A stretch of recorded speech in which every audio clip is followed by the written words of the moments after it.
একজন সাহাবী শুধুমাত্র ঋণ করছিল, অল্প কয়টা পয়সা ঋণ করছিল, অল্প কয়টা ঋণ, অল্প টাকা, কয়েকটা দিরহাম ঋণ করে ফেলছিল। ঋণ করার কারণে, ঋণ করা অবস্থায় ওই সাহাবী দুনিয়া থেকে বিদায় হয়ে চলে গেলেন। শুনতেছেন? ওই সাহাবী দুনিয়া থেকে বিদায় হয়ে চলে গেলেন।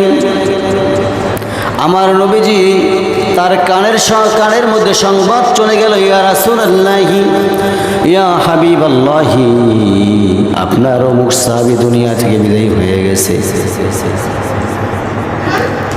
আল্লাহর রাসূল বললেন, ঠিক আছে ঠিক আছে, তার ব্যবস্থা করে গোসল করায় দাও, জানাজার ব্যবস্থা করায় দাও। এমন সময় জানাজাও সব কিছু রেডি হয়ে গেছে। আল্লাহর রাসূল সাল্লাল্লাহু আলাইহি ওয়াসাল্লামের কাছে একজন সাহাবী এসে বলছে, ইয়া রাসূলুল্লাহ, ইয়া হাবিবাল্লাহি, আপনি জানাজাটা পড়ায় দেন দ্রুত। আমার নবীজি বললেন, ও সাহাবীরা, আমি জানাজা পড়াইতে পারবো না। সাহাবায়ে কেরাম বললেন, কি জন্য তো আপনি জানাজা পড়াইতে পারবেন না হুজুর? আমার নবীজি বললেন, ও সাহাবীরা, শোনো, এই জন্য আমি জানাজা পড়াবো না।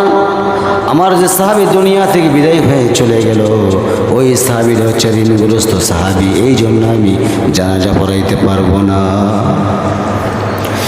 সাহাবায়ে কেরাম বললেন, ইয়া রাসূলুল্লাহ, আপনি দয়া করে জানাজা পড়াইয়া দেন। আমার নবীজি রাজি নয়।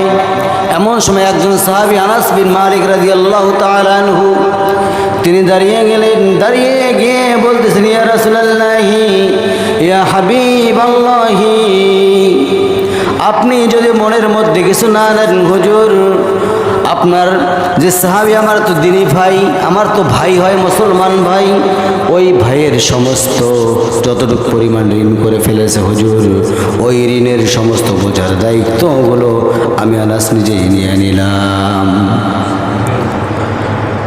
আমার নবী আনাস বিন মালিককে বলতেছে, ওরে আনাস, তুমি যে এই ঋণের দায়িত্ব নিবা, তুমি তো আমার বাড়িতেই বড় হইছো বা বড় হইতেছো, তুমি টাকা পাইবা কোথায়? আনাস বিন মালিক রাদিয়াল্লাহু তাআলা আনহু বললেন, ইয়া রাসূলুল্লাহি, ইয়া হাবিবাল্লাহি, যেমন করে হলেও যদি আমাকে কাঠ খুঁটা খনন করে, কাঠ বিক্রি করেও যদি আমাকে এই ঋণ পরিশোধ করার আগে আমার ভাইয়ের জন্য আমি ঋণটা পরিশোধ করে দিয়ে দেব। আমার ভাইয়ের, আমার বন্ধুগণ, আমার এক পর্যায়ে এই কথা শুনে বিশ্বনবী রাজি হয়ে গেলেন, জানাজা পড়াইয়া দিলেন।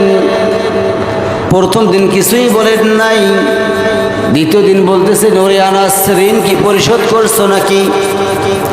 সঙ্গে সঙ্গেই আনাস বলতেছে, ইয়া রাসূলুল্লাহি, এখনো ঋণ পরিশোধ করতে পারে নাই হুজুর। দ্বিতীয় দিন বলতেছে, ওরে আনাস, ঋণ পরিশোধ করছো নাকি? না হুজুর, করতে পারি নাই। 3 নম্বর দিন ঋণও পরিশোধ করতে পারে নাই, সামনে তো যায় নাই। চতুর্থ দিনের বেলায় বিশ্বনবী মুহাম্মদুর রাসূলুল্লাহ সাল্লাল্লাহু আলাইহি ওয়াসাল্লামের সামনে গিয়ে দাঁড়িয়ে আছেন। এমন সময় আমার নবীজি বলতেছেন, ওরে আনাস, তুমি কি ঋণটা পরিশোধ করেছো নাকি?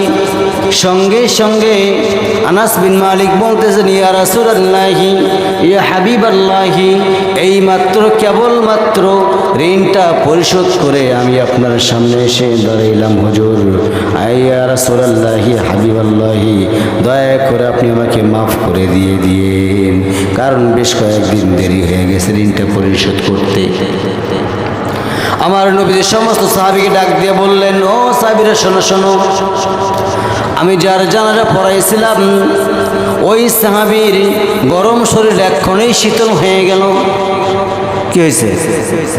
গরম শরীর এক্ষণেই শীতল হয়ে গেল, কারণ যতক্ষণ ঋণটা ছিল একজন দায়িত্বও নিয়ে ফেলেছে। দায়িত্ব নেওয়ার পরেও সে জাহান্নামের আগুনের মধ্যে জ্বলছিল। যখন ঋণ পরিশোধ করেছে তখন কি হলো? গরম শরীর ঠান্ডা হয়ে গেল। কে বললেন কথাটা? বিশ্বনবী মুহাম্মদ সাল্লাল্লাহু আলাইহি ওয়াসাল্লাম এই কথাটা নিজে বললেন। তাহলে আমরা কত টাকা ঋণের মধ্যে আছি। প্রিয় ভাইরা আমার, ঋণগ্রস্ত থাকা যাবে না।